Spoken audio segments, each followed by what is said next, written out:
Today is the Scorpio full moon, and I'm definitely feeling the energy. How about you? Death and rebirth. That is what's up for me, and also collectively, just energetically. Time where we are being shown patterns that we are looping in, patterns that are ready to be released so that we can step into our next level. And the kind of theme depends on your specific chart.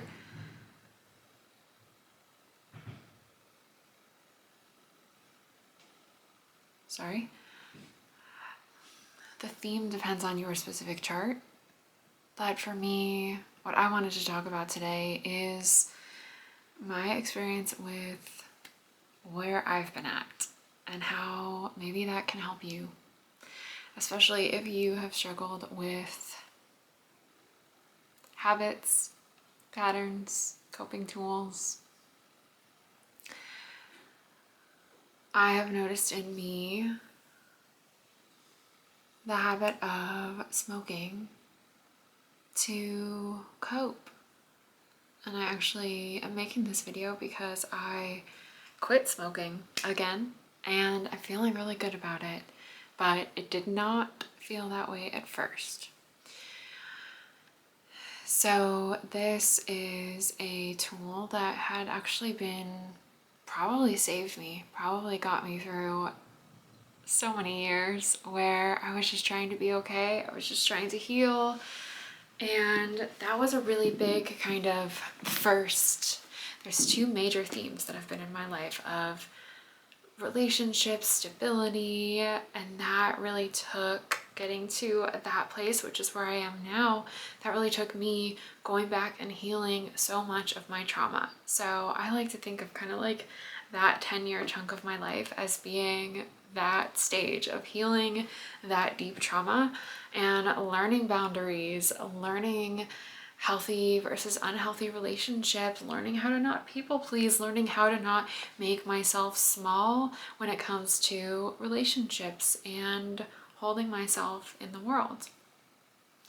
And I have come so far in that. I really went from someone who was stuck in really unhealthy patterns when it came to relationships, putting up with shit that I never should have put up with, but I did not have the boundaries. I did not have the self-worth. I grew up not knowing, not being programmed to have boundaries, to have self-worth. So it was a really long and hard battle of me learning those things.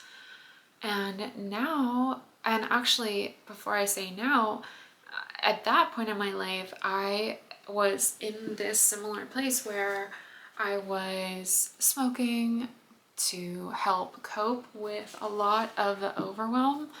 And while I was doing the work, right, the coping tool kind of helped me have a base stability, even though it was false.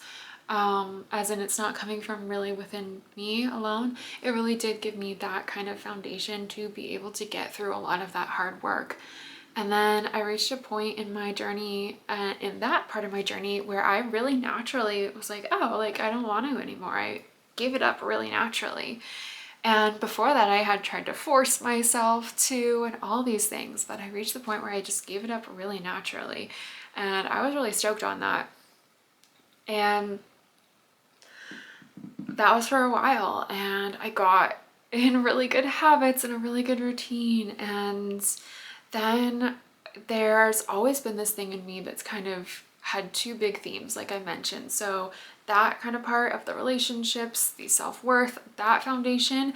And I had been at that point where I'm like, I reached that point. Of course, it's an ever lifelong journey of healing, but I had that identity shift of going from someone who really was small, accepted all of this shit in relationships, to having self-worth, setting hard boundaries, and really owning that. And then I was stable in that for a while, and I've always known that then the next layer was career for me, and specifically being a healer, having my own business, I've known this since I was little, that that's something that I'm called to. And I also knew, like, I had heard so much advice about, like, you need to be stable before you worry about a relationship and all of this like stuff. And I just wanted to add this in because I fell for that for a long time of like, oh my God, I shouldn't be worrying about that. I need to focus on this. And that's not just like the truth. That's someone's truth that I could either decide to take on as my own, and I did for a while, until I realized like, oh, that's not actually my truth.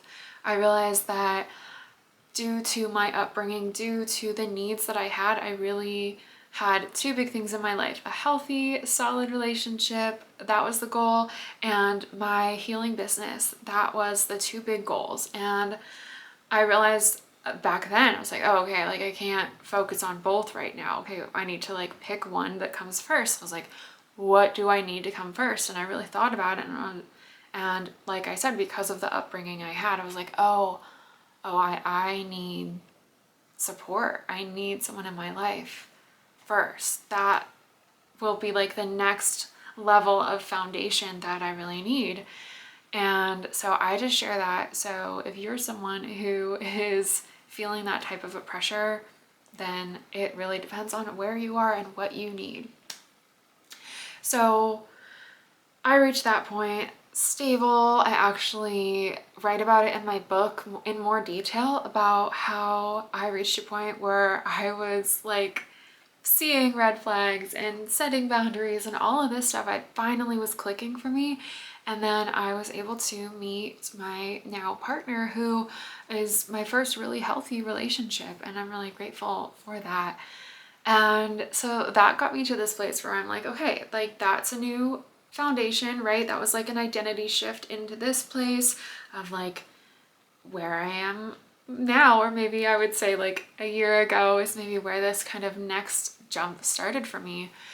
And that has been, now that I have this goal, this foundation of healthy relationship, healthy partnership, like, okay, like obviously my second big goal is, oops, sorry, stretching out my legs, hitting the camera. My next big goal is my business and putting myself out there into the world as a healer, owning that. I had done so much of this work for myself in private, studying and healing and all of this, and ready to put myself out there into the world. And at each new kind of place that I'm at, where it's like, okay, I reached a solid place, and I'm like chilling there for a while, and then I naturally am someone that is driven from the inside to like grow and expand. And so then I have that natural drive within to like, okay, it's time to grow and expand from where you are. And then I have also this internal nervous system kind of opposite force of like closing, shrinking, like where it's like, oh, it's time to expand, but that feels really scary and really overwhelming. And I unconsciously fell back into the smoking habit. And it's funny because at first I was like, I don't even want to, like, I don't even like it. And then I tried a little bit and was like, oh yeah, like I don't even like it. And then somehow something in my nervous system just latched on, and I fell into it for about a month. That was like a couple months ago, and like a few months ago. And so then I was in that place and feeling it again, where I'm like, oh, I'm really feeling that I'm doing this to give myself kind of the excuse or the out, but also to soothe my nervous system, because my nervous system is really scared to expand and to grow. And so it's this kind of battle in me of like expanding and then the fear. And I had made another video recently, one of my last videos, where I was emotional in the video, sharing about how I know there is so much in me and I don't know how to get it out, and I'm trying to train my nervous system and my body and myself to just be able to be seen and speak and not freeze up and just get it out, right? So I've been in this really powerful shift. It definitely hasn't been easy, but I know it's exactly what I need. And one more thing I do want to share is, well, I guess a couple things that I want to share. Some of the symptoms I had specifically when I was trying to, or when I did quit smoking. I want to talk about that. And then I also want to talk about kind of my next steps, what I am doing to support myself in this shift right now. So let's talk about the symptoms that I was experiencing. One second. Take a little sippy here. So my appetite is still coming back. When I have a hard time eating, I will make myself healthy protein smoothies, and that is one way I can like have nutrients when my appetite is coming back. So that's one of the symptoms I was experiencing. Basically, when I do quit smoking, gardening, cannabis, weed, I think I can say it on YouTube, hopefully. When I did stop smoking, so I have some symptoms. So in the past, when I had quit, there were some symptoms that I actually didn't experience this time.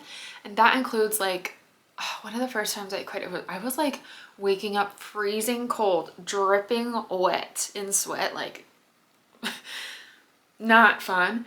Nightmares. I was having like, not nightmares, like night terrors. It was really brutal. And I think that's because when you smoke, actually the THC suppresses your REM cycle of sleep, and REM is when you are dreaming. REM is also when your body, or when your mind, excuse me, is processing and integrating a lot of the stuff. So anyway, that's one kind of thing that helps, that's what's leading me to want to quit. It was like, I want to just have my natural process that's supposed to be happening while I'm sleeping and not have that interrupted. But anyway, with the symptoms, so I was having really terrible night terrors, nightmares. And those lasted for maybe like a week.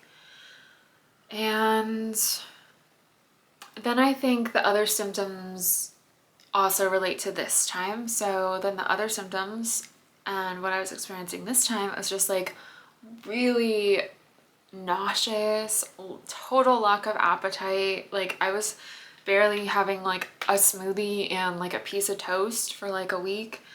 And anxiety, anxiety feelings were spiking again, which is something I haven't struggled with in probably years. Where I'll like wake up feeling really anxious, or just that like cortisol spike really like destabilizes me in the morning, which is natural to have a cortisol spike in the morning to wake you up and get you going. But yeah, also, especially this time, I would say more than other times, because in the past, my base layer as far as depression was lower, and now I'm even better, like feeling mentally better, less and less depression symptoms. And so I think because I've been at this better place just overall, then quitting really triggered this feeling of like flatness and emptiness, just these symptoms, feelings that I associate with depression symptoms. So those were all really tough for me to get through. I experienced that for about a week, a little over a week, and it's been like another few days, another week where I've been out of that and starting to stabilize, starting to feel normal. So those are the symptoms. In case you are relating to this, maybe that's your coping tool too, and maybe you're feeling called to want to quit too. And the reasons that I wanted to quit was really to allow myself to just be in my own energy. I realized that I have this fear of speaking and being seen, and sometimes I turn on the camera and I feel like I lose my train of thought, and like I'm like don't remember words anymore. And I noticed that that only gets worse when I'm smoking. I will like forget what I'm saying in the middle of a sentence, or just be a lot less clear in my train of thought. So it's kind of this like negative cycle in that way, that I'm doing it because I am nervous about these things, and then that's making it even harder to do what I want to be doing.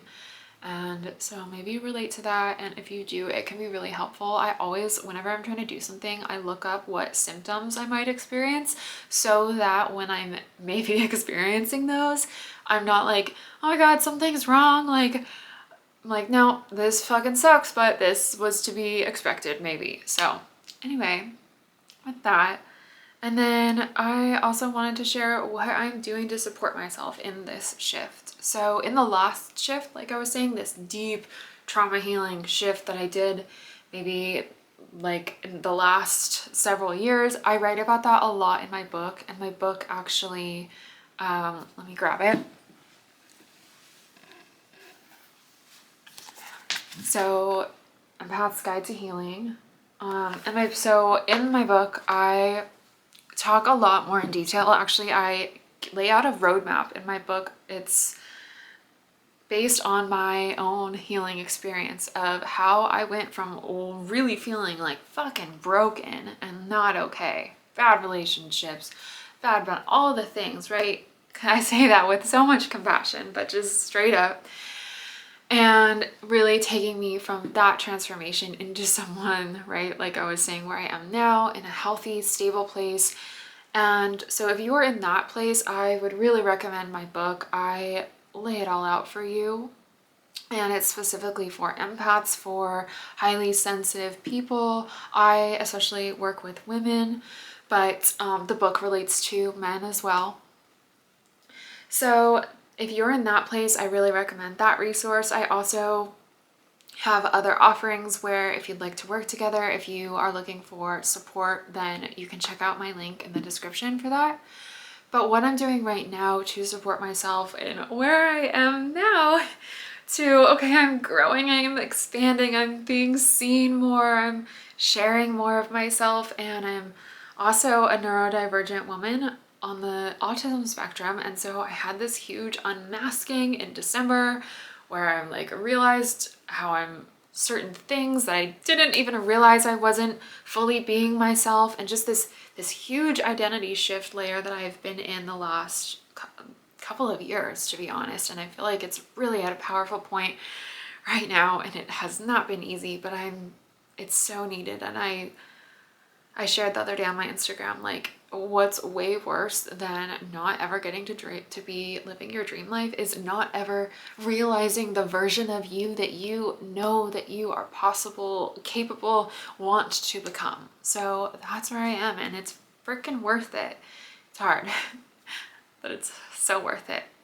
And so what I'm doing right now to support myself is I make hypnosises. So I recorded a hypnosis for myself, all on becoming the version of me who feels safe being seen and feels safe expressing myself. Excuse me. And I'm going to be releasing that into my, so it's a container. It's called Dream Life Hypnosis, and it is basically a growing library of hypnosises that I create that are for these types of identity shifts. Of the authentic self-alignment one that's in there is actually the one that I was listening to back in December when I had this huge freaking realization. After 2 weeks of listening to this hypnosis, I was like, oh my god, I see all the places where I am not in alignment anymore, and it like snapped me into alignment. So sometimes it happens really gently and sometimes it happens a little more abruptly, but that's what this is for. So I make hypnosises, and all of the hypnosises that I make for myself, as well as other hypnosises that I make for other types of support, like manifesting money and magnetic confidence and self-alignment, those are the 3 pillars of all of my work, really, because it's all about helping sensitive women go from being afraid of being seen, afraid of having boundaries, right? Being small in the ways that the world conditioned us to be. We were trained to be small. And that is over. We are done with that. Not only do we need to not have that anymore, the world needs it. And so I am starting a freaking movement of sensitive women who are no longer willing to play small. And that is supported through identity shifts of exactly what I'm talking about. So I create hypnosis to support these different identity shifts, and they go into my Dream Life Hypnosis library. And that is really powerful work. Hypnosis, I listen to it and I instruct my clients to listen to it as they're falling asleep for 28 nights in a row. You listen to the same hypnosis, and that really just reprograms your subconscious mind. I had one client who was experiencing the confidence hypnosis, and she's like, yeah, I used to walk into rooms literally and be like, not speak up and shrink myself. And she's like, this hypnosis is really working. This is really helping. Like, I'll try to put it up on the screen if I can find her message. It's helping her, that she actually like is feeling so much more confident when she goes to her dance class and records herself, and that she walked into a room full of people and was just like sharing herself and jumping in the conversation and doing these things that's not how she was naturally showing up. And this hypnosis really helped shift that for her. So it's a really powerful work, and it's also generally gentle. Sometimes, like I said, it can happen abruptly. It can be like big tower moments or big shifts that are a little less, just gentle. But overall, hypnosis, especially the way that I lead it, is really meant to just get into your subconscious mind and rewrite those beliefs. All of the conditioning and programming that you received telling you that you had to be small, that you had to be nice, that you had to please others to stay safe. That is all things that are beliefs that live in your subconscious mind, and hypnosis reprograms your subconscious mind so you have new and positive beliefs. Instead of believing those things, you can be reprogrammed to believe that your voice matters, that there's a version of you that is already confident and outspoken and expressive, and it can attune you to, it can program you to that version of yourself. So I started Dream Life Hypnosis because I create hypnosises for myself and my own shifts to support me along this way, and now I share it with my clients in Dream Life Hypnosis. So that's at the link if you're interested in that. Check out that in the description. And the other things that I'm doing right now for myself is taking action, right? You can't just reprogram your brain, you also have to take action. But taking action without reprogramming your beliefs is like trying to swim up freaking stream. So it really takes both. So helping reprogram my beliefs, helping shift my identity in my subconscious mind, and also taking intentional action to show up and make more videos and speak freely and hold myself through it. And retrain my nervous system that I can do it and that I'm safe. And even just telling myself it doesn't matter what happens after, the goal is just doing it. So some of those things include exactly this.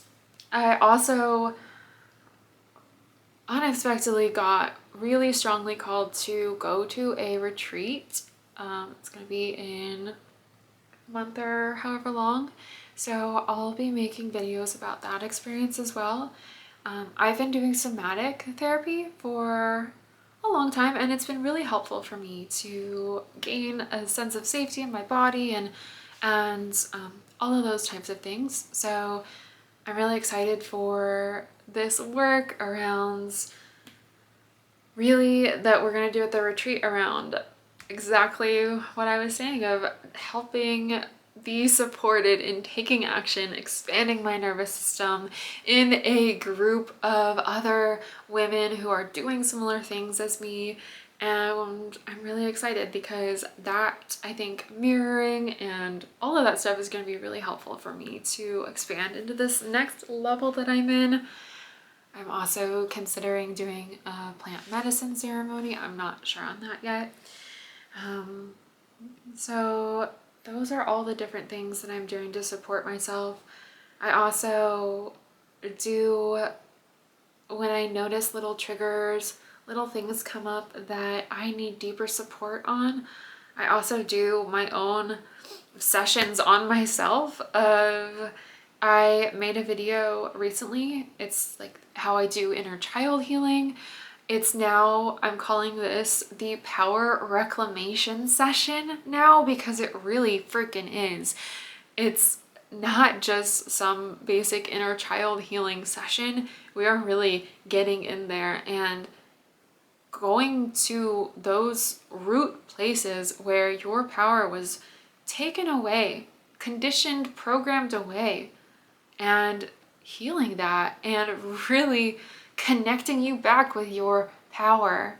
And so I do those types of sessions on myself, on my clients, and all of the work that I do for my clients comes from the work that I do with myself. And I'm really excited for this new level. I'm really excited for all of our new level. Like I started in the intro of this video, this is my identity shift. This is my death and rebirth right now. We are all in this.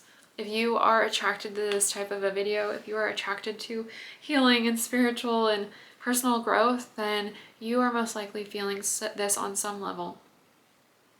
And I know that it can feel overwhelming in the moment.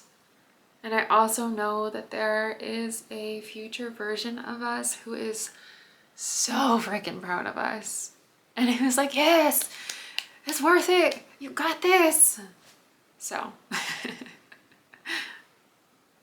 sending you lots of love.